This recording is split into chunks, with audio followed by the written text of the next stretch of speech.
Ya, Assalamualaikum warahmatullahi wabarakatuh. Kita kembali lagi membahas untuk mata kuliah struktur beton 2. Kita mundur ke belakang dari materi yang sebelumnya, yaitu materi sebelumnya kita langsung kepada contoh untuk menghitung tulangan geser pada balok persegi. Di sini kita akan membahas dan menganalisis geser itu sendiri pada balok persegi. Ya. Di sini ada teori dasar untuk menerangkan mengenai geser itu, bahwa apabila balok itu diberikan beban merata, akan terjadi di sini momen, ya, bidang momen di sini, bending momen, dan juga akan terjadi gaya geser ser di sini, ya. Nah, jadi ada dua, di mana dua-duanya itu adalah akan muncul bersamaan saat terjadi beban merata. Kemudian eh, maka balok harus didesain terhadap kedua macam gaya tersebut, baik itu terhadap lentur dan geser. Maka lentur dilakukan terlebih dahulu, ya, desain terhadap lentur dilakukan terlebih dahulu untuk menentukan ukuran penampang balok serta kebutuhan tulang utama atau tulangan lenturnya. Jadi karena tulangan utama lentur ini juga memberikan kontribusi terhadap kekuatan tahanan geser. Selanjutnya, balok harus didesain untuk mencukupi memikul gaya geser yang terjadi. Ya, jadi balok harus didesain untuk mencukupi gaya geser yang terjadi. Apabila tulangan geser tidak dipasang, maka kegagalan geser akan terjadi, dan balok itu pun harus didesain yaitu sedemikian rupa sehingga kegagalan geser tidak terjadi sebelum kegagalan lentur terjadi. Jadi yang diharapkan adalah yang terjadi duluan adalah kegagalan lentur. Setelah itu baru menyusul kegagalan geser. Tidak, kalau sebaliknya itu akan sangat berbahaya.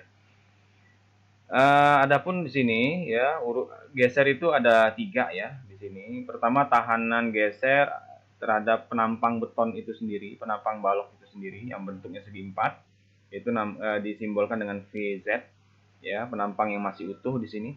Kemudian juga ada tahanan geser permukaan, yaitu akibat lekatan agregat di sepanjang bidang retak. Jadi ini lekatan agregat, ya, agregat itu akan memberikan tahanan geser juga di sepanjang bidang retak. Itu adalah disimbolkan dengan VA. Kemudian yang ketiga, itu tahanan yang diberikan oleh tulangan memanjang. Tulangan longitudinal ini, yang tulangan lentur ini akan memberikan juga sumbangan untuk sumbangsi terhadap kekuatan ketahanan geser pada penampang balok. Oke. Di sini kita akan melihat macam-macam tahanan geser, ya, terhadap tulangan geser. Pertama, tulangan geser sengkang terbuka, ya. Kakinya ada 2 nih, 1, 2, dan sengkang tertutup, kakinya ada 3, 1, 2, 3. Kemudian sengkang, di mana selain dia juga ada sengkang vertikal, juga ada sengkang miring, ya, di gabungan. Kemudian ada nanti yang terakhir ini, yang keempatnya adalah sengkang spiral, ya, yang dililit ke batang daripada biasanya kolom ini, ya, kolom lingkaran. Kemudian balok dengan tulangan geser, di mana kekuatan geser nominal atau disebut dengan Vn dari balok beton bertulang dengan tulangan geser sebagian disumbangkan oleh kekuatan geser beton, ya, dan sebagian disumbangkan oleh kuat geser tulangan geser, ya. Jadi Vn ini adalah gabungan dari kuat geser yang disumbangkan oleh konkrit atau beton ditambah dengan kuat geser yang disumbangkan oleh tulangan geser sengkang yang kita lihat tadi, ya. Jadi ada 2 ini, apabila dijumlahkan maka dia menjadi satu kesatuan yang disebut dengan Vn atau kuat geser nominal. Kemudian VU itu yang dihasilkan oleh VU ini adalah yang kita hitung dengan analisa struktur, ya, atau gaya geser yang dihasilkan oleh beban per faktor harus kurang atau sama dengan kuat geser nominal dikalikan dengan faktor reduksi. Ya, faktor reduksi P ini yaitu sebesar 0,75 atau bisa dikatakan 75%, ya. Jadi VU ini adalah ultimate ini harus kecil, lebih kecil daripada faktor reduksi dikali dengan Vn nominal, di mana Vn itu adalah Vc ditambah Vs dikali dengan faktor reduksi, ya, sebesar 0,75. Balok dengan tulangan geser itu nilai kuat geser disumbangkan oleh beton bisa dihitung, ya, dan berdasarkan SNI 2847/2019 pasal 22.5.5.1 bahwa VC yang disumbangkan oleh beton konkret itu sama dengan 0,17 dikali dengan lambda akar FC aksen dikali dengan BW dikali dengan D. Di mana FC tadi sudah kita bahas berulang-ulang bahwa dia adalah kuat geser yang disumbangkan oleh penampang balok beton ya. Kemudian lambda ini adalah faktor pengaruh jenis beton ya, dan ada dua itu normal ringan ya. Apabila ada betonnya normal itu biasanya ada satu ya, satu. Jadi 0,17 kalau normal ya dikali satu kali akar FC aksen dikali BW dikali D. Atau ya menggunakan persamaan yang lebih mendetail. Nah, ini untuk menghitung VC bisa dicari di sini adalah yang nilai yang paling kecil ya di antara tiga persamaan ini. Dengan syarat tiga persamaan ini bisa dipakai apabila akar FC-nya itu lebih kecil sama dengan 8,3 megapascal. Oke. Kemudian batasan dimensi penampang ya. Di sini ukuran penampang terhadap geser harus memenuhi persamaan. Nah, ini adalah rumus untuk memeriksa ukuran penampang kita bahwa PU itu ultimate itu harus lebih kecil sama dengan VC ditambah 0,66 dikali akar FC aksen dikali BW dikali D, dan hasilnya ini dikalikan dengan faktor koefisien ya, faktor reduksi ya 0,75. Pembatasan ini ditunjukkan untuk meminimalkan terjadinya keruntuhan diagonal tekan pada beton serta membatasi penjalanan retak ya. Nah, ini kita akan melihat dengan tulangan geser ya. Balok di sini dipasang tulang gesernya miring ya, miring semiring 45 derajat misalnya.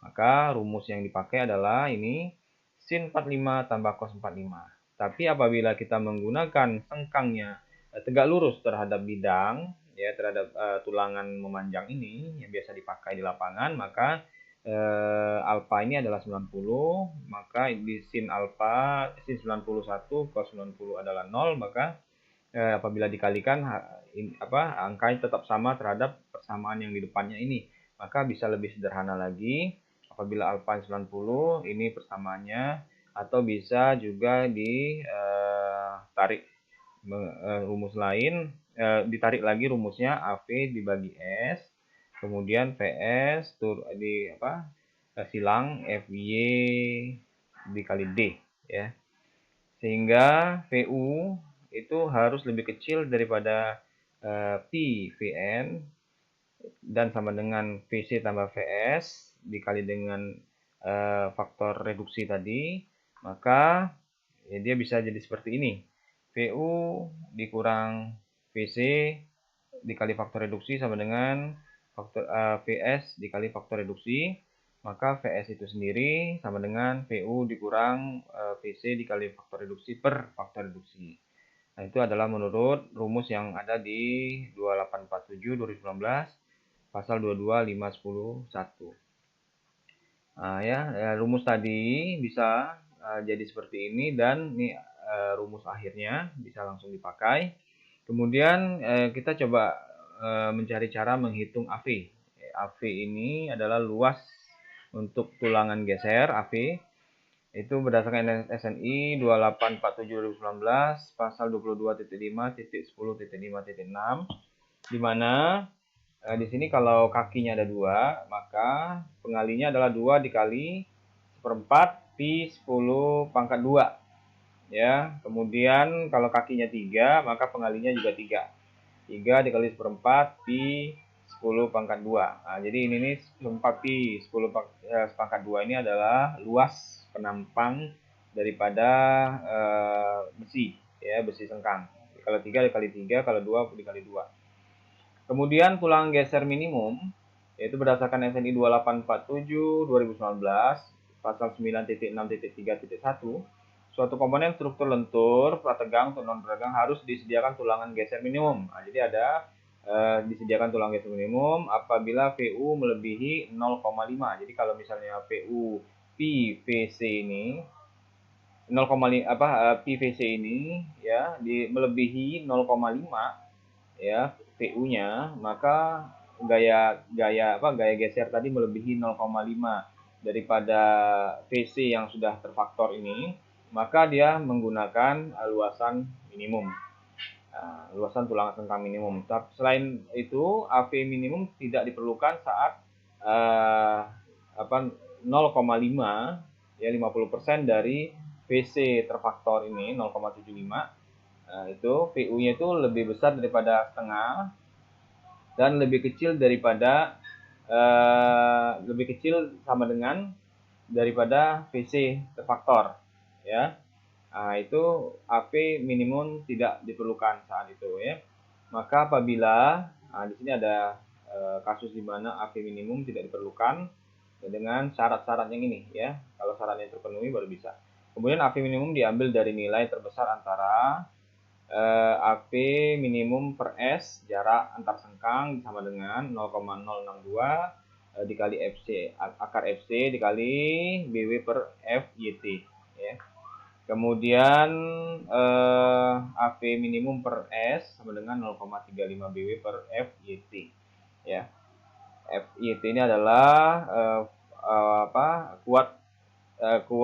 kuat tarik daripada baja tulangan ya.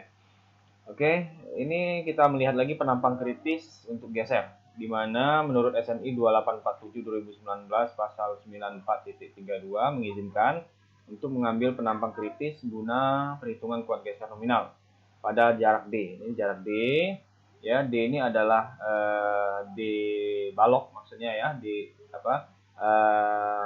tinggi efektif balok, yaitu di atas daripada tulangan bawah ke serat atas, itu namanya D.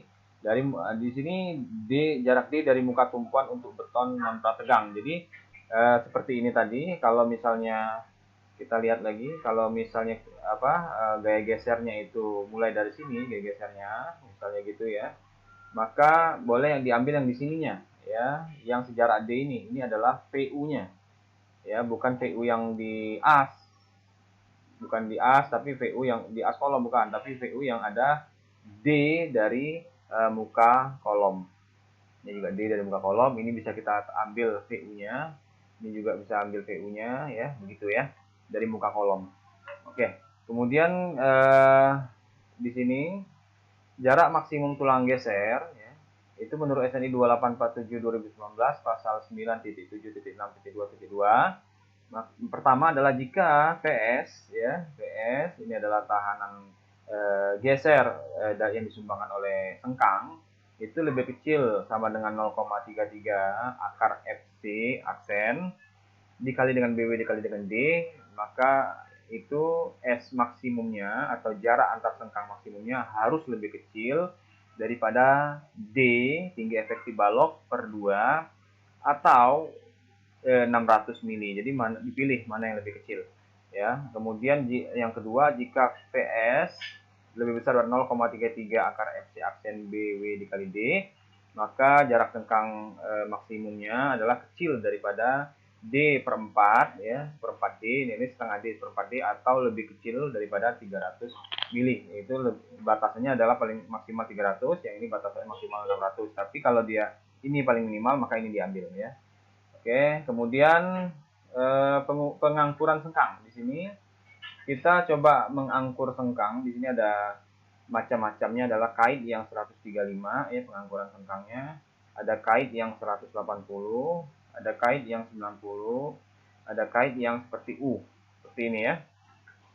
Sengkang pertama itu 2847/2019 pasal 9432 menyebutkan bahwa tulangan geser harus disediakan pada daerah antar muka kolom hingga sejarak D.